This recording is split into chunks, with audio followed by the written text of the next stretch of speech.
শিক্ষাকে ক্রমাগত বাজারমুখী করে গড়ে তোলবার জন্য একটি সুচিন্তিত রাজনৈতিক প্রকল্পের অংশ হচ্ছে এই লটারি বাতিল করে ভর্তি পরীক্ষার দিকে যাওয়া। আপনি কি মনে করেন? আমি মনে করি উনি যে বক্তব্যটা দিয়েছেন আমি মনে করি যে অনেকটা সঠিক। আমি কোনো কিছু তো আসলে 100% ওইভাবে বলা যায় না। এখন মূল বিষয়গুলো খুবই, আমরা ঘোড়ার আগে গাড়ির আগে করে এই জিনিসগুলো। কেমন রাজনৈতিক প্রকল্প হতে পারে তাহলে? না, রাজনৈতিক প্রকল্প তো হইতেই পারে, যেমন ডাকসু, এইটা ভিন্ন প্রসঙ্গে বিভিন্ন ইলেকশনের সময় যখন ছাত্র সংসদ নির্বাচনগুলো হলো, তখন এই ইলেকশনে ইসলামের ছাত্র শিবিরের জয় বা এদের অবস্থান নিয়ে অনেকে প্রশ্নগুলো, যে তাদের যে কোচিং সেন্টারগুলো আছে, কোচিং বাণিজ্যগুলো আছে, তারা বিশ্ববিদ্যালয় থেকে পর্যন্ত ভর্তি পরীক্ষাগুলোর, মেডিকেল কলেজগুলো, বুয়েট থেকে প্রশ্নগুলো তারা পেয়ে যেত, এরকম আলোচনা আছে। সত্য মিথ্যা জানি না, প্রমাণ আমার কাছে নাই, এগুলো আলোচনা আছে।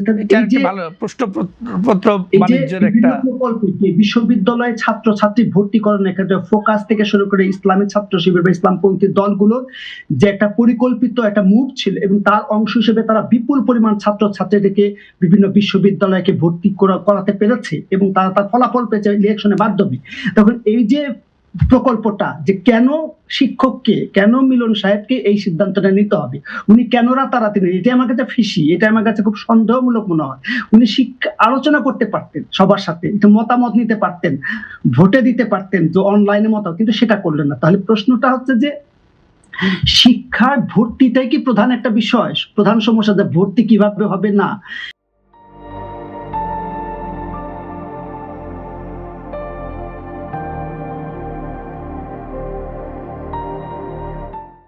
এর সাথে অনেকগুলো প্রশ্ন জড়িত আছে। আসলে শিক্ষার্থীর ভর্তির সাথে একটা সামাজিক বা শৃঙ্খলার প্রশ্নটা যুক্ত আছে, সমতার প্রশ্ন, ভারসাম্যের প্রশ্ন, বৈষম্যহীনতার প্রশ্ন, যোগাযোগের প্রশ্ন। এটা শুধু শিক্ষা তো 2 দিন বা 10 দিনের বিষয় না, এটা সভ্যতা যতদিন থাকবে শিক্ষাটা ততদিন থাকবে।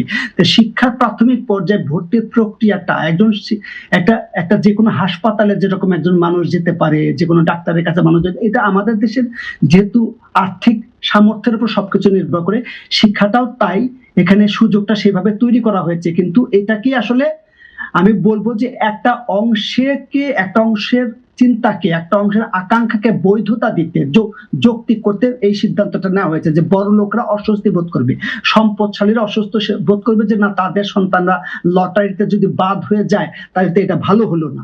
এই একটা আকাঙ্ক্ষা থেকে উনি উচ্চবিত্তদের কথাটা চিন্তা করেছেন। ক্ষমতার যে জায়গায় আছেন সেখান থেকে উনি সাধারণ মানুষের কথা চিন্তা করতে পারছেন না। যদি চিন্তা করতে পারতেন তাহলে এই সিদ্ধান্ত নিতে হলো। কারণ সুদূর প্রসারী পরিকল্পনা, 8 থেকে 10টা ইন্ডিকেটর আছে এই ভর্তি প্রক্রিয়ার সাথে। তার একটা প্রধান বিষয় হচ্ছে তাকে বিভিন্ন প্রক্রিয়া ভর্তি করাতে হবে, যে এলাকায় থাকে সেই এলাকার স্কুলগুলোতে যাওয়ার বাধ্যবাধকতা তৈরি করা। উনি আরেকজন আলোচক যেটা বললেন, যে কিছু টেকনিক্যাল ডিফিকাল্টিস, বাংলাদেশের সকল ক্ষেত্রে কিছু কৌশলগত বা টেকনিক্যাল প্রবলেম হতে পারে, সেটা ক্রমান্বয়ে পর্যায়ক্রমে সেটা সমাধান করতে হবে। কিছু ডিফিকাল্টি উন্নত বিশ্বে হয় না তা না, এখানেও হয়। এখানেও লোকেশন রিলোকেট কিছু মানুষ করে, কিন্তু ধরা পড়লে তাদের শাস্তি হয়, তাদের অপরাধ হয়। এই বাংলাদেশে সেই জিনিসটা করতে হবে। এখন বাংলাদেশের শিক্ষা ক্ষেত্রে একটা শৃঙ্খলা আনার জন্য ভর্তি প্রক্রিয়ার মধ্যে একটা গুরুত্বপূর্ণ বিষয়, একটা ঐক্যমতের ভিত্তিতে সিদ্ধান্ত নেওয়া যেতে পারে। এবং ঐক্যমতের ভিত্তিতে সিদ্ধান্ত না হলে এখন কি করণীয়, এই মুহূর্তে 2027 সালে উনি ভর্তি করবেন, ফেব্রুয়ারি মাসে সিদ্ধান্ত নিয়ে নিলেন যে লটারিতে হয়ে যাবে ভর্তি।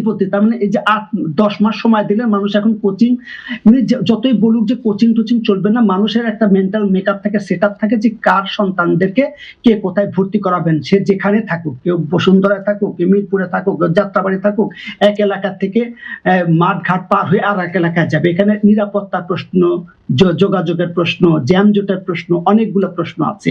তারপরে আপনি এই যে যুদ্ধ করতে করতে যাওয়া প্রতিদিন সকালে, এটা তো একটা মানসিক সাফারিং, আর্থিক সংকট, মেলা ধরনের বিষয়গুলো আছে। এই বিষয়গুলো গুরুত্বপূর্ণ, যে এটা নিঃসন্দেহে আমি বলবো এই সিদ্ধান্তটা সঠিক হয় নাই। এই সিদ্ধান্তটা কোনোভাবেই আমি ফেয়ার না, বৈষম্যহীন না। যে ভর্তি পরীক্ষা যখন হবে, আর এখানে ভর্তি পরীক্ষা আসলে কোন স্কুলগুলোর জন্য, এটা একটা গুরুত্বপূর্ণ প্রশ্ন। এটি সরকারি স্কুলগুলোর জন্য বলা হচ্ছে। এটা কি বৈজ্ঞানিক এবং গ্রহণযোগ্য পদ্ধতি? কোনটা আপনি যেটি বলছেন, এটি কি বৈজ্ঞানিক এবং গ্রহণযোগ্য কোনো পদ্ধতি? সেটা তো আমি লটারিটাও গ্রহণযোগ্য পদ্ধতি না।